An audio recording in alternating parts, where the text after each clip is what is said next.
Hello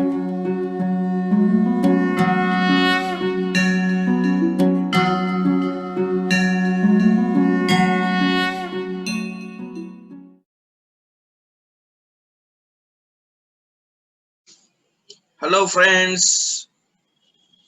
Hello friends. Good morning. Hariom. કેમ છો બધા? પ્રીવિયસ લેક્ચરમાં આપણે આંતરિક ઉર્જા વિશે થોડીક માહિતી લીધેલી. હવે આજે આપણે ચાલુ કરીએ છીએ ઉષ્માગતિ શાસ્ત્રના નિયમો. આપણે દોસ્તો આ ચેપ્ટરમાં ટોટલ 4 નિયમો ભણવાના છે ઉષ્માગતિ શાસ્ત્રના. ઉષ્માગતિ શાસ્ત્રનો શૂન્યનો નિયમ, ઉષ્માગતિ શાસ્ત્રનો પ્રથમ નિયમ, ઉષ્માગતિ શાસ્ત્રનો બીજો નિયમ અને ઉષ્માગતિ શાસ્ત્રનો ત્રીજો નિયમ. There are main 4 law for the thermodynamics. શરૂઆત કરીએ છીએ આજે આપણે ઉષ્માગતિ શાસ્ત્ર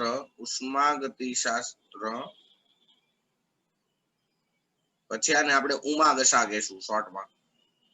ઉષ્માગતિ શાસ્ત્રનો શૂન્યનો નિયમ સવિસ્તાર સમજાવો. દોસ્તો ઉષ્માગતિ શાસ્ત્રનો શૂન્યનો નિયમ શું શીખવાડે છે? તો ઉષ્માગતિ શાસ્ત્રનો નિયમ એવું કહે છે, શૂન્યનો નિયમ, કે બે જુદા જુદા તાપમાન ધરાવતા ઉષ્માવાહક પદાર્થો હોય. ધારો કે આ એક તાપમાન ધરાવતું પદાર્થ છે, આ જુદું તાપમાન ધરાવતું ઉષ્માવાહક પદાર્થ છે, એટલે ઉષ્માનું વહન કરી શકે એવા. એને એકબીજાના સંપર્કમાં રાખવામાં આવે તો ધારો કે આ વધુ તાપમાન ધરાવતો પદાર્થ છે અને આ ઓછું તાપમાન, એટલે આ ગરમ છે અને આ ઠંડો છે. તો બે જુદા જુદા તાપમાન ધરાવતા ઉષ્માવાહક પદાર્થોને એકબીજાના સંપર્કમાં રાખવામાં આવે તો આપમેળે ઉષ્માનું વહન ગરમ છેડાથી ઠંડા છેડા તરફ થાય છે. આ જે ઘટના છે એને કહેવાય ઉષ્માગતિ શાસ્ત્રનો શૂન્યનો નિયમ. બે જુદા જુદા તાપમાન ધરાવતા ઉષ્માવાહક પદાર્થોને બે જુદા જુદા તાપમાન ધરાવતા ઉષ્માવાહક પદાર્થોને એકબીજાના સંપર્કમાં રાખવામાં આવે તો આપમેળે ઉષ્માનું વહન ગરમ પદાર્થથી ઠંડા પદાર્થ તરફ થાય છે. ક્યાં સુધી થાય? જ્યારે બંને પદાર્થોના તાપમાન સમાન થાય, ત્યારે ઉષ્માનું વહન અટકી જાય છે. આ સ્થિતિને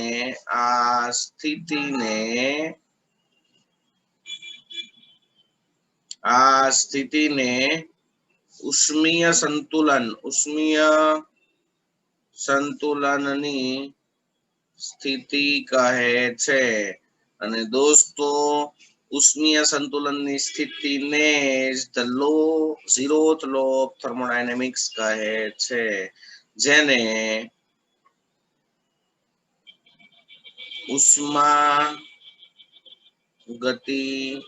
શાસ્ત્રનો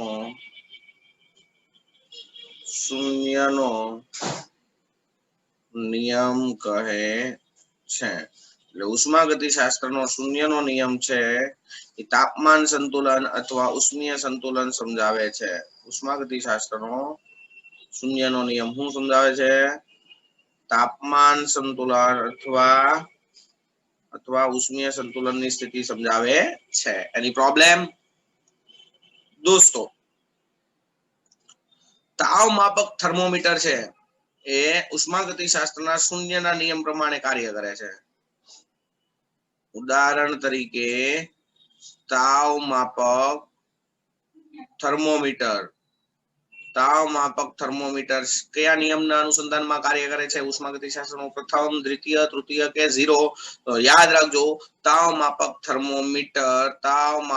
થર્મોમીટર એમસીક્યુ માં પૂછાઈ શકે દોસ્તો તાવ માપક થર્મોમીટર ઉષ્માગતિશાસ્ત્રના શૂન્યના નિયમ પ્રમાણે કાર્ય કરે છે તાવ માપક થર્મોમીટર ઉષ્માગતિ શાસ્ત્રના शून्यना नियम अनुसार कार्य करे छे कई रीते तो दोस्तों ताव आवतो होय तेवा दर्दीना संपर्कमां ताव मापक थर्मोमीटर मूकवामां आवे तो उष्मानुं वहन ते दर्दीना शरीरथी थर्मोमीटर तरफ थाय छे आथी थर्मोमीटरना पारानुं कद वधे छे ज्यारे दर्दीना शरीरनुं तापमान अने थर्मोमीटरना पारानुं तापमान समान थाय त्यारे पारानुं कद वधतुं अटके छे એટલે એની જે ઊંચાઈ હોય એ ઊંચાઈ વધતી અટકી જાય છે એનો નોંધ કરવામાં આવે ધેટ્સ ઓલ તો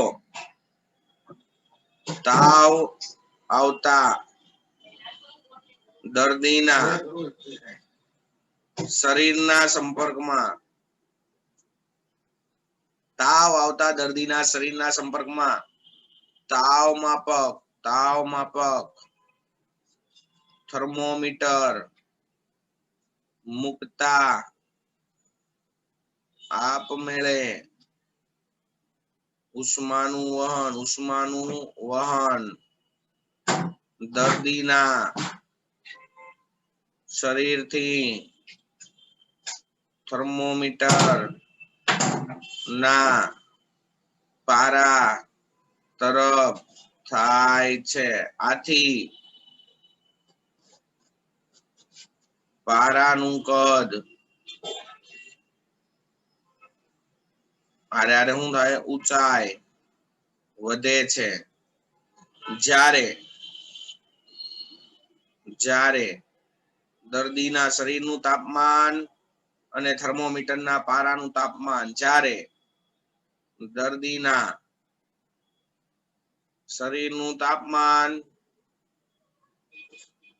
अने थर्मोमीटरना पारानुं तापमान समान थाय त्यारे पारानी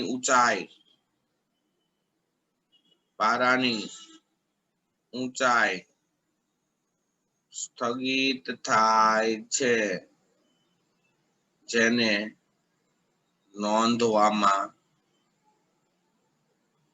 आवे छे तो दोस्तों सिंपल है उष्मागति शास्त्रनो शून्यनो नियम उष्मीय संतुलननी स्थिति सूचवे दैट्स ऑल બે જુદા જુદા તાપમાન ધરાવતા ઉષ્માવાહક પદાર્થો ને એકબીજાના સંપર્કમાં રાખવામાં આવે તો આપમેળે ઉષ્માનું વહન ગરમ પદાર્થથી ઠંડા પદાર્થ તરફ થાય છે ક્યાં સુધી થાય બે પદાર્થના તાપમાન સમાન થાય ત્યાં સુધી ટેમ્પરેચર ગ્રેડિયન્ટના કારણે તો દોસ્તો આ ઉષ્માનું વહન થાય છે પણ બે પદાર્થના તાપમાન સરખા હોય તો પછી ઉષ્માનું વહન અટકી જાય एक्चुअली થાતું જ હોય આપણે એવું નોંધ લઈ અટકી જાય કારણ કે જેટલું ઉષ્માનું વહન આ પદાર્થમાંથી આ પદાર્થમાં થાય એટલું આ પદાર્થમાંથી આ પદાર્થમાં થાય ક્યારે બે પદાર્થના તાપમાન સમાન હોય ત્યારે ઓકે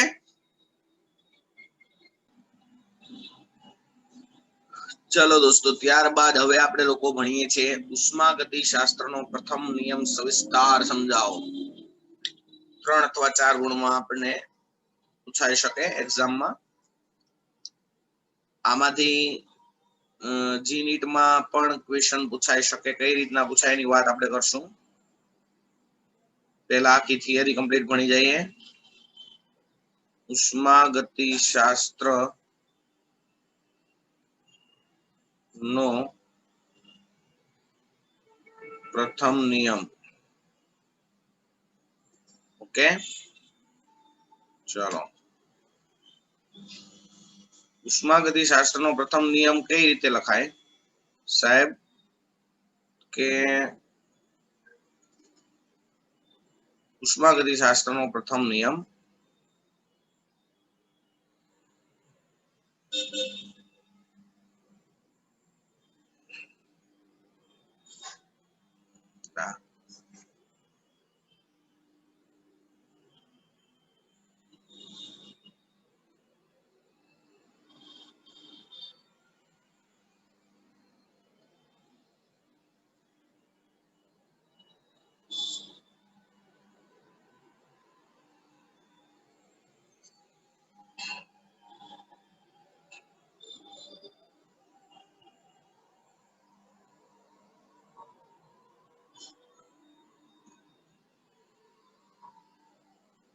ले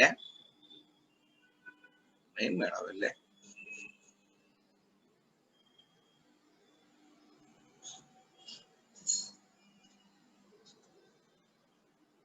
हाँ उष्मागति शास्त्रનો પ્રથમ નિયમ ચલો દોસ્તો નિયમ એવું કહેવા માંગે છે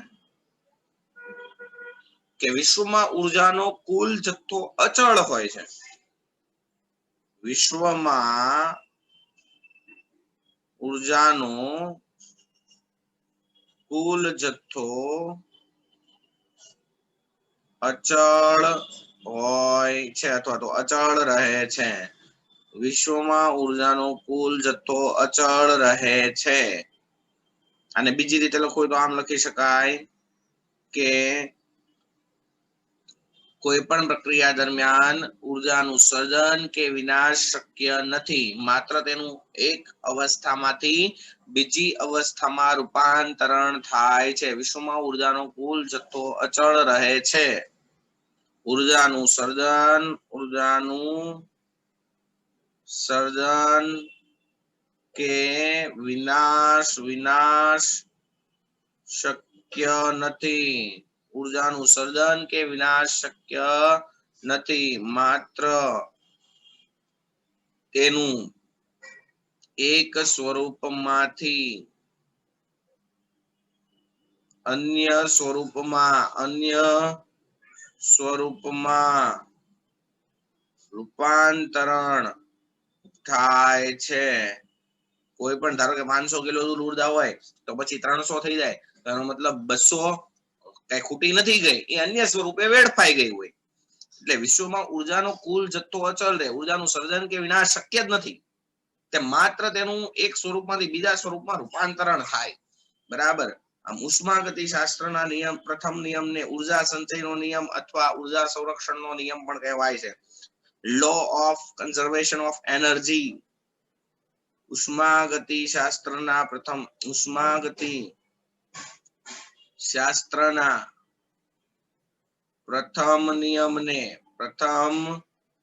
નિયમને ઉર્જા સંચયનો નિયમ અથવા ઉર્જા સંરક્ષણનો નિયમ કહે છે શૂન્યનો નિયમ ઉષ્મીય સંતુલન સમજાવે પ્રથમ નિયમ છે ઉર્જા સંચય અથવા તો ઉર્જા સંરક્ષણ સમજાવે બરાબર છે વિશ્વમાં ઉર્જાનો કુલ જથ્થો અચળ હોય તો આપણે રસાયણ વિજ્ઞાનની ભાષામાં ઉર્જાનો જથ્થો અચળ તો આપણે એમ કીધું હતું કે કોઈ પણ પદાર્થ હોય એમાં રહેલા દ્રવ્ય અને તેના લાક્ષણિક બંધારણના આધારે તેમાં ચોક્કસ ઉર્જા સમાયેલી હોય હવે આ દ્રવ્યનું એક સ્વરૂપમાંથી બીજા સ્વરૂપમાં રૂપાંતરણ થાય તો ઉર્જામાં પણ કંઈક ફેરફાર થાય એને કહેવાય આંતરિક ઉર્જા ફેરફાર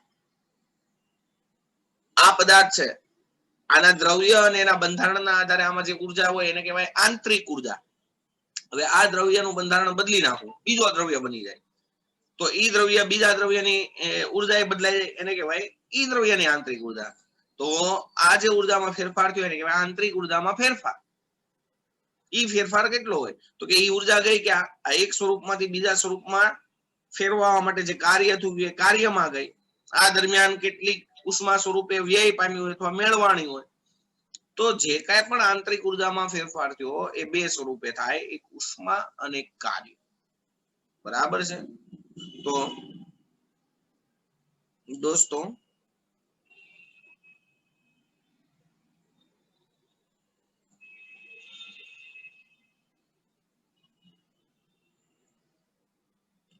કોઈ પણ પદાર્થ માં તેના દ્રવ્ય અને લાક્ષણિક બંધારણના આધારે ચોક્કસ ઊર્જા સમાયેલી હોય છે, ઊર્જા સમાયેલી હોય છે, જેને તે પદાર્થની આંતરિક ઊર્જા કહે છે. આંતરિક ઊર્જા, ઇન્ટરનલ એનર્જી, એને આપણે યુ કહીશું અથવા ઈ કહીશું, કહે છે. તો જ્યારે પદાર્થ એટલે આપણે પ્રણાલી લઈએ છીએ એક પ્રકારની, તો જ્યારે આ પદાર્થ અન્ય પદાર્થમાં ફેરવાય, પદાર્થની અવસ્થા બદલાય અથવા તો પ્રણાલીની અવસ્થા બદલાય, ત્યારે તેની આંતરિક ઊર્જામાં પણ ફેરફાર થાય અને આ ફેરફાર ઉષ્મા અને કાર્ય સ્વરૂપે થાય. જ્યારે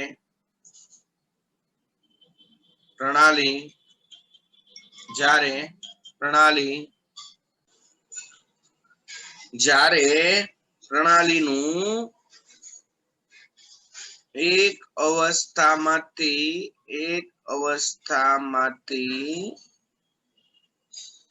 અન્ય અવસ્થામાં રૂપાંતરણ થાય ત્યારે તેની આંતરિક ઊર્જામાં પણ ફેરફાર થાય છે. આંતરિક ઊર્જા અવસ્થા વિધેય છે દોસ્તો. તો હવે આ ફેરફાર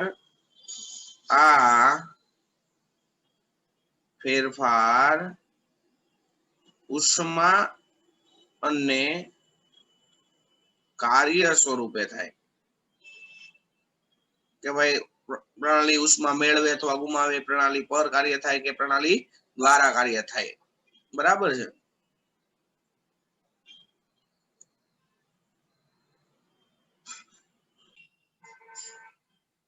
બરાબર.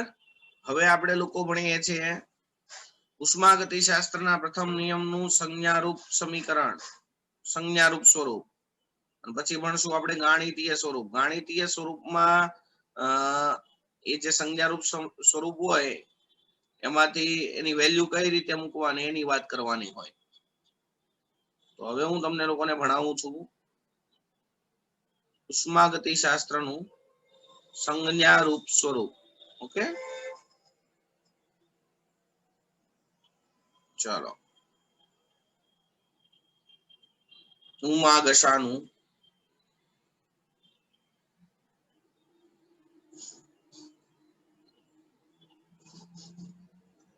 ઉષ્માગતિ શાસ્ત્રના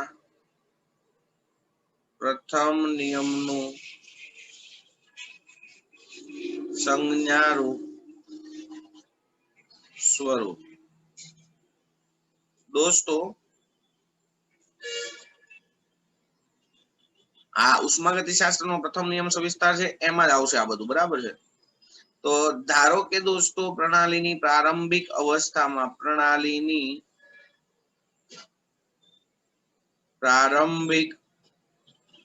અવસ્થામાં આંતરિક ઊર્જા બરાબર U1 છે. પ્રણાલીની અંતિમ અવસ્થામાં આંતરિક ઊર્જા બરાબર U2 છે. તો પ્રણાલીનું એક અવસ્થામાંથી બીજી અવસ્થામાં રૂપાંતરણ થયું એ દરમિયાન પ્રણાલીએ મેળવેલ કે ગુમાવેલ ઉષ્મા બરાબર Q છે, અને પ્રણાલી પર કે પ્રણાલી દ્વારા થતું કાર્ય એને આપણે લઈએ ડબલ્યુ। દોસ્તો આ ચેપ્ટરમાં ઉષ્માગતિશાસ્ત્રમાં જે કાર્યની વાત થશે એ બધું કેવા કાર્યની વાત થશે? યાંત્રિક કાર્ય। સાહેબ યાંત્રિક કાર્ય કોને કહેવાય? તો જનરલી વાયુ પર દબાણ આપવામાં આવે તો એના કદમાં ફેરફાર થાય એટલે પીવી પ્રકારનું કાર્ય કહેવાય। પીવી પ્રકારનું કાર્ય એને કહેવાય યાંત્રિક કાર્ય, દબાણ કદનો ગુણાકાર। જો આવું હોય તો ઉષ્માગતિશાસ્ત્રના ઉમાગસાના પ્રથમ નિયમ પ્રમાણે વિશ્વનો કુલ જથ્થો અચળ, વિશ્વમાં ઉર્જાનો કુલ જથ્થો અચળ હોય એટલે છેલ્લે થઈ U2 કેટલી હોય તો કે U1 plus Q plus W, જ્યાં U2 minus U1 is equal to Q plus W। U2 minus U1 એટલે આંતરિક ઉર્જામાં થતો ફેરફાર ઉષ્મા અને કાર્ય સ્વરૂપે થાય। ઓકે, આને કહેવાય ઉષ્માગતિશાસ્ત્રના પ્રથમ નિયમનું સંજ્ઞારૂપ સ્વરૂપ। એમાં ડેલ્ટા યુ છે એ અવસ્થા વિધેય છે। ખાલી ડેલ્ટા યુ દોસ્તો, ખાલી ડેલ્ટા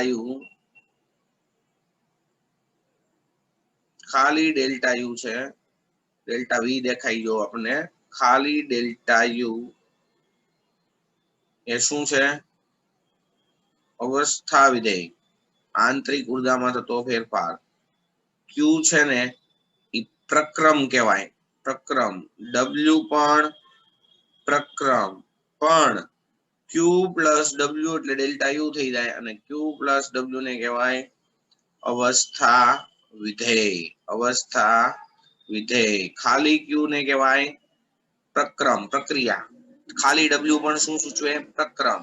જ્યારે ક્યુ પ્લસ ડબલ્યુ છે અવસ્થા વિધેય। ઓકે, ચાલો હવે ઉમાગસાના પ્રથમ નિયમનું આપણે ભણીએ છીએ ગાણિતીય સ્વરૂપ। ગાણિતીય સ્વરૂપમાં શું હોય સાહેબ? તો કે આ જે સંજ્ઞારૂપ સ્વરૂપમાં ક્યુ અને ડબલ્યુ ની કિંમતના ચિહ્નો કેવા લેવા? પ્લસ કે માઇનસ એની વાત કરવાની। ઉમાગસાના પ્રથમ નિયમનું ગાણિતીય સ્વરૂપ। તો દોસ્તો ઉમાગસાના પ્રથમ નિયમના સંજ્ઞારૂપ સમીકરણમાં ઉમાગસા એટલે ઉષ્માગતિ શાસ્ત્રના પ્રથમ નિયમના સંજ્ઞારૂપ સ્વરૂપમાં ક્યુ અને ડબલ્યુ ઉષ્મા અને કાર્ય ની કિંમતોની સંજ્ઞા ધન લેવી કે ઋણ લેવી તે જાણવા માટે તેનું ગાણિતીય સ્વરૂપ સમજવું જરૂરી છે। ગાણિતીય સ્વરૂપમાં તમારે શું કરવાનું છે? બહુ સિમ્પલ વસ્તુ છે કે જો ઉષ્મા શોષક પ્રક્રિયા હોય, જો પ્રણાલીનું એક અવસ્થામાંથી બીજી અવસ્થામાં રૂપાંતરણ થાય ત્યારે, એટલે કે જો પ્રણાલી ઉષ્મા મેળવે એટલે ઉષ્મામાં વધારો થયો, એટલે કે કઈ પ્રક્રિયા હોય? ઉષ્મા શોષક પ્રક્રિયા હોય। ઉષ્મા શોષક પ્રક્રિયા હોય તો ક્યુ ની કિંમત લેવાની પ્લસ। ઓકે, જો પ્રણાલી ઉષ્મા ગુમાવે તો ઉષ્મા ઘટી, પ્રણાલી ઉષ્મા ગુમાવે તો ઈ પ્રક્રિયાને કહેવાય ઉષ્માક્ષેપક પ્રક્રિયા।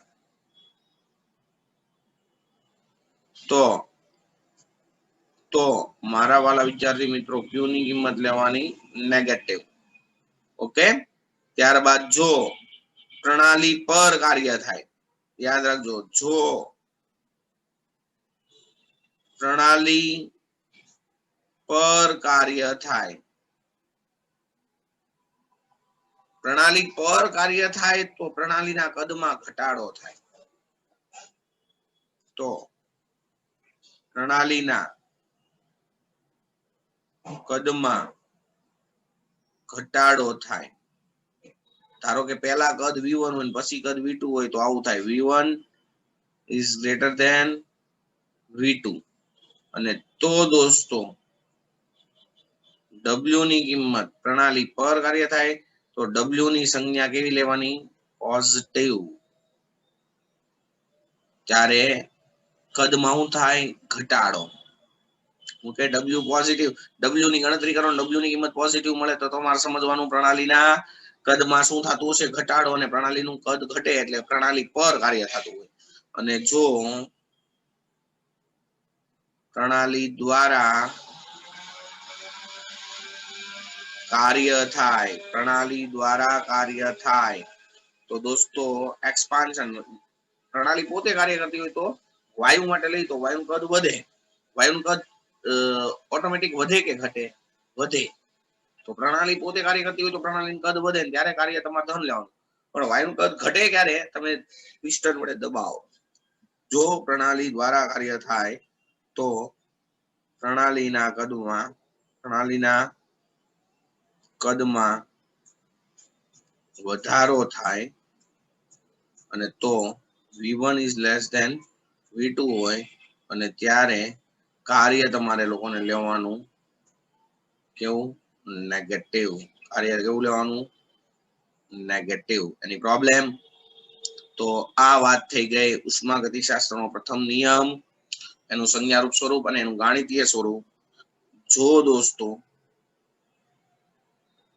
જો delta you is equal to 0 હોય તો q પ્લસ w બરાબર 0 માટે q બરાબર માઇનસ w. આનો મતલબ એવો થાય કે જો પ્રણાલીની આંતરિક ઉર્જાનું મૂલ્ય, આંતરિક ઉર્જાનો ફેરફાર 0 હોય તો એનો મતલબ એવો થાય પ્રણાલીએ મેળવેલી બધી જ ઉષ્મા કાર્યમાં વપરાઈ જાય. પ્રણાલીનું એક અવસ્થામાંથી બીજી અવસ્થામાં રૂપાંતરણ થાય તો જો પ્રણાલીની આંતરિક ઉર્જામાં થતો ફેરફાર શૂન્ય હોય તો એનો મતલબ શું થાય? શૂન્ય હોય તો તેનો અર્થ એવો થાય કે પ્રણાલીએ મેળવેલી બધી જ ઉર્જા કાર્યમાં વપરાય જાય. એની પ્રોબ્લેમ? તો અહીંયા આપણે ઉષ્માગતિશાસ્ત્રનો પ્રથમ નિયમ કરીએ છીએ કમ્પ્લીટ, પૂર્ણ. બાકીનું ભણશું આપણે નેક્સ્ટ લેક્ચરમાં. હરિઓમ.